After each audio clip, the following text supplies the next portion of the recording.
Welcome friends, एक बार फिर से आप सभी का आपके अपने YouTube चैनल पर स्वागत करता हूं।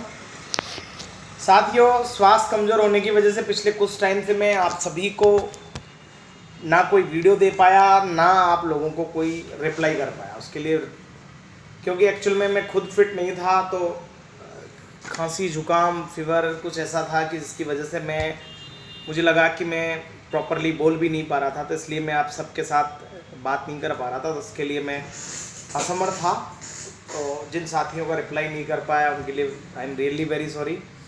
और अब जैसे कल से आप सभी RSS वाले विद्यार्थियों के एग्ज़ाम 12th वालों के स्टार्ट हो रहे हैं और 5 तारीख से 10th वालों के हो रहे हैं। सबसे पहले तो मैं आप सभी को एग्ज़ाम के लिए बेस्ट ऑफ लक बोलता हूं कि सब अपनी एग्ज़ाम अच्छे से दें।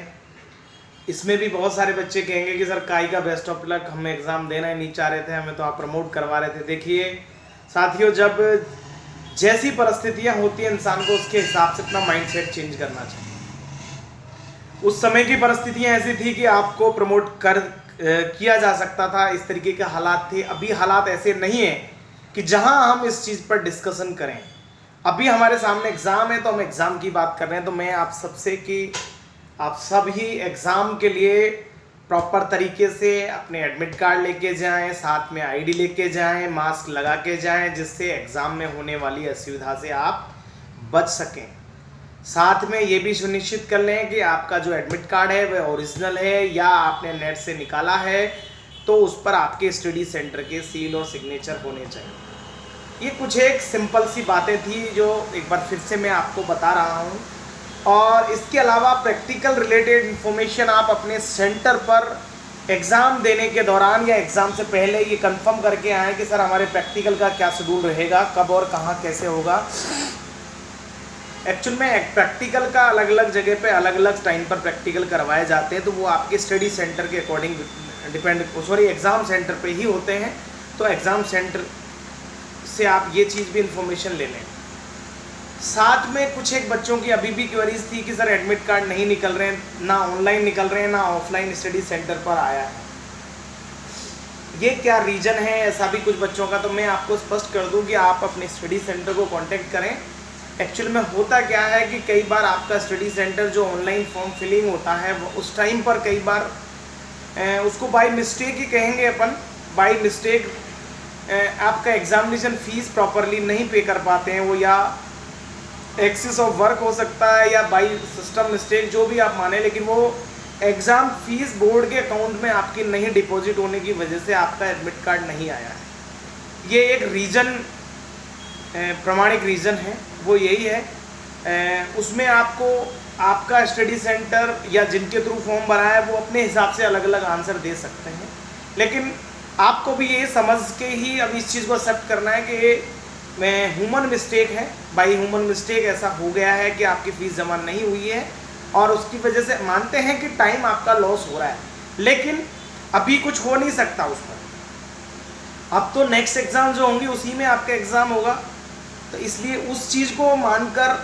दुखी होना या उसकी वजह से अपने आप को डेमोलाइज फील करना, I think that is nonsense. तो इसलिए आप फ़िलहाल ये चीज़ अपनी मान के चलें। बाकी दूसरी बात मैं आप सभी से समय अभाव की वजह से नहीं बता पाया, लेकिन मैं अभी एक मिनट का और आपका टाइम लूँगा। उसमें आपको ये भी बताना चाहूँगा कि कैसे और क्या आप एग्ज़ामिनेशन में करके आना है। साथियों, मेरा ये मानना है कि आप जिस सब्जेक्ट का भी एग्ज़ाम दे रहे हैं, आपने अपने अकॉर्डिंग बुक्स पढ़ी हैं या पासबुक पढ़ी है, जो भी आपने उस सब्जेक्ट से रिलेटेड जो भी अपने दिमाग में गेन किया है, इकट्ठा किया है। अब आप ज़रूरी नहीं है कि आपने जो पढ़ा हो एज इट इज़ आपके माइंड में डिस्प्ले हो at the time of exam, कि आपने जो पढ़ा है एज इट इज़ कई बार नहीं आप डिस्प्ले कर पाते हैं। तो उसका आपको करना क्या होता है, आप जिस भी सब्जेक्ट के एग्ज़ाम दे रहे हैं साथियों, आपको अपने अकॉर्डिंग कोशिश करनी है कि आप जितना हो सके मैक्सिमम क्वेश्चन अटेम्प्ट करें और सारे क्वेश्चनों का आंसर देने की कोशिश करें। ऐसी कोशिश करनी है कि ज़्यादा से ज़्यादा क्वेश्चनों के आंसर देने हैं, क्योंकि मेरा ये मानना है कि स्टेट ओपन बोर्ड हो या नेशनल ओपन बोर्ड हो, इन सब के जितने भी जो कॉपी चेक करने वाले होते हैं वो सॉफ्ट कॉर्नर से बच्चों की कॉपी चेक करते हैं। उनको भी ये पता रहता है कि ये वो बच्चे हैं जो राजस्थान बोर्ड या गवर्नमेंट रेगुलर बोर्ड से फेल हुए हैं, और उनको वापस से एजुकेशन की मूल धारा से जोड़ने के लिए बोर्ड ने ओपन स्कूलिंग सिस्टम चालू किया है। तो कहीं ना कहीं आपको सॉफ्ट कॉर्नर रख के पास करने की कोशिश की जाती है। तो मेरा कहने का मतलब सिर्फ ये है कि आप कॉपी ब्लैंक ना छोड़ें।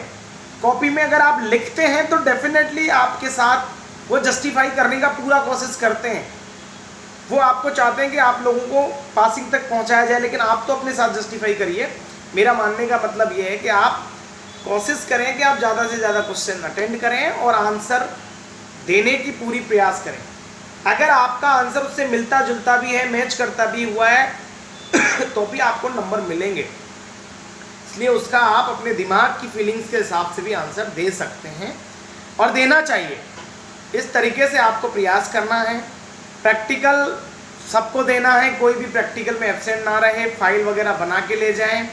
और एग्जामिनेशन के दौरान अगर कोई आपके फिर भी कोई ऐसी क्वेरीज रहती है जिसको आप उसका सॉल्यूशन ना निकल पा रहे हो या उसका आपके दिमाग के अनुसार नहीं कुछ सॉल्यूशन लग रहा हो, तो आप मुझे प्लीज़ कमेंट बॉक्स में मैसेज करिए। यथासंभव मुझे जो हेल्प होगी मैं आपकी पूरी कोशिश करता हूँ।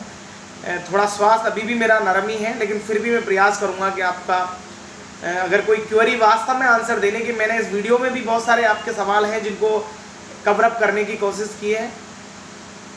बाकी आप सभी को एग्ज़ामिनेशन की अगेन बहुत बहुत बधाई हो। आप अच्छे से एग्ज़ाम करके आए, सारे लोग अच्छे से पास हों, अच्छे मार्क्स के साथ पास हों, ये मैं उम्मीद करता हूँ। Again thanks for watching, best of luck for exam, good luck for your future and Vande Mataram.